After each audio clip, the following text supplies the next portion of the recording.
આજે આપણે જોતાં જ મોઢામાં પાણી આવી જાય, ખાવાની ઈચ્છા થઈ જાય એવું દહીં શિમલા મરચાંનું શાક બનાવીને તૈયાર કરીશું. તો વિડીયો છેલ્લે સુધી ખાસ જોજો અને મારી ચેનલને સબસ્ક્રાઈબ કરી દેજો.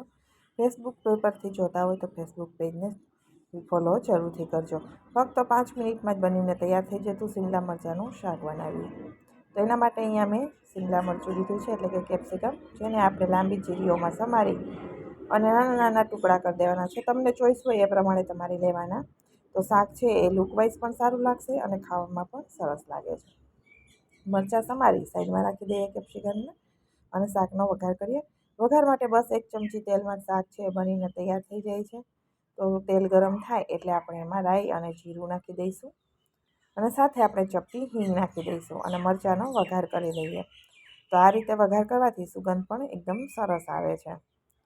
તો 5 મિનિટમાં બની જાય. 1 ચમચી તેલમાં એકદમ સરસ એવું શાક બનશે. તો મરચાં નાખી અને આપણે 2 થી 3 મિનિટ માટે મરચાંને સાતળવાના છે. અત્યારે ગેસની ફ્લેમ મીડિયમ રાખવાની છે અને આ રીતે ચલાવતા રહીશું અને થોડી વાર માટે સાઈડમાં રાખી દઈએ. ત્યાં સુધીમાં આપણે બીજો મસાલો પણ તૈયાર કરી દઈએ.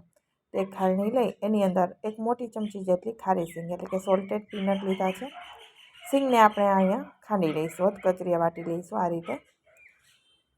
તો સિંગને વાટાઈ ગઈ છે એને આપણે હવે સાઈડમાં રાખી દઈએ અને મરચાંને ફરી આપણે ચલાવી લઈએ. મરચાંને થોડા આપણે સતળાવા દેવાના છે. મરચું જાડું હોય પરંતુ શાકમાં આપણને બિલકુલ એવું નહીં લાગે કે કાચું છે કે કડક લાગે છે. સંભારા જેટલું પણ કડક નહીં રહે. હવે સાથે આપણે મસાલા કરી દઈએ. મરચું એકદમ મોડું હોવાથી અહીંયા હળદર, તીખું મરચું, કાશ્મીરી મરચું અને ધાણા જીરું અને હવે જે સિંગનો મસાલો કરીને રાખ્યો છે ભૂકો એ નાખી દઈએ. તીખું મરચું નથી હોતું એટલે આપણે મરચાંનો જે શાકમાં વઘાર કરીએ એ પ્રમાણે તીખું મરચું અહીંયા લઈ શકાય. બધી જ વસ્તુ મિક્સ કરી દઈએ. હવે જો તમારે સૂકું શાક ખાવું છે તો અહીંયા બસ થોડો એવો તમારે ગાંઠિયાનો ભૂકો કે શેકેલા ચણાનો લોટ પણ નાખી શકાય અને આમ જ સિંગવાળું ખાવ ને તો પણ સરસ લાગે. ગેસની ફ્લેમ લો કરી દઈશું અને કવર કરી દઈશું. ત્યાં સુધીમાં આપણે અહીંયા બીજો મસાલો કરીએ. તો એના માટે આપણે 3 ચમચી દહીં લીધું છે. દહીંને આપણે ફેટી લઈશું. દહીં છે એ વધારે પડતું ખાટું નથી અને સાવ મોરું પણ નહીં એવું દહીં લીધું છે અને ફેટી અને એક રસ અહીંયા તમે જોઈ શકો છો સ્મૂથ સ્લરી કરી દીધી છે. ત્યાં સુધીમાં આપણે મરચાં ચેક કરી લઈશું. મરચાંને બફાતા સમય લાગતો નથી. આ રીતે ચેક કરી દેવાનું. મરચું હજી આગળ પણ બફાશે એટલે આપણે હવે એમાં સ્વાદ પ્રમાણે મીઠું નાખી દઈશું અને સરસ રીતે મિક્સ કરી દેવાનું. તો દહીં મરચાંનું શાક છે એટલે ટેસ્ટ તો બહુ જ આવશે. કંઈ પણ શાક ન હોય તો તમે સિમ્પલ મોળા મરચાં ઘરમાં પડ્યા હોય ને તો પણ તમે આ રીતે શાક બનાવજો, બહુ ટેસ્ટી લાગશે. દહીં નાખી કન્ટિન્યુઅસલી ચલાવવાનું છે. ગેસની ફ્લેમ લો જ રાખવાની છે, નહીં તો દહીં ફાટી જાય અને ફોદા ફોદા થાય તો શાક ભાવે નહીં. સાથે આપણે 1/4 કપ જેટલું પાણી જે દહીંની વાટકી હતી એમાં ચોટેલું દહીં પણ લઈ લીધું છે અને હવે આપણે મિક્સ કરી કવર કરી દઈશું અને 3 મિનિટ જેવું લો ટુ મીડિયમ ફ્લેમ ઉપર આપણે એને પકાવવાનું છે.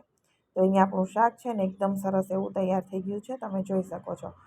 તો હવે આપણું શાક એકદમ કલર પણ બદલાઈ ગયો છે, શાક ચડી ગયું છે, તમે જોઈ શકો છો. તેલ, દહીં પણ દેખાતું નથી. એકદમ પરફેક્ટ આપણું શાક બનીને તૈયાર થઈ ગયું છે. તમે આ શાકને સાંજે ભાખરી, રોટલી, પરોઠા કોઈ પણ સાથે ખાઓ, ખીચડી, તો પણ સરસ લાગશે. એકદમ મસ્ત એવું આપણું દહીં મરચાંનું શાક હવે રેડી થઈ ગયું છે. તમને જો દહીં શિમલા મરચાંનું શાક પસંદ આવ્યું હોય તો મારા વિડીયોને લાઈક જરૂરથી આપજો. વધુમાં વધુ લોકો સાથે શેર કરજો. કોમેન્ટ બોક્સમાં પણ જણાવજો. ફક્ત 5 મિનિટમાં ગરમીમાં આ શાક ખાવાની તમને ખૂબ જ મજા આવશે.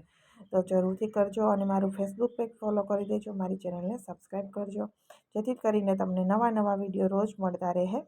તો એકદમ સરસ એવું આપણું શિમલા મરચાંનું શાક બનીને તૈયાર થઈ ગયું છે. એકવાર જરૂરથી ટ્રાય કરજો. ફટાફટ બનશે અને સ્વાદ પણ ખૂબ સરસ આવશે. તમને એવું લાગશે જ નહીં કે મરચાંનું શાક આટલું ટેસ્ટી બને.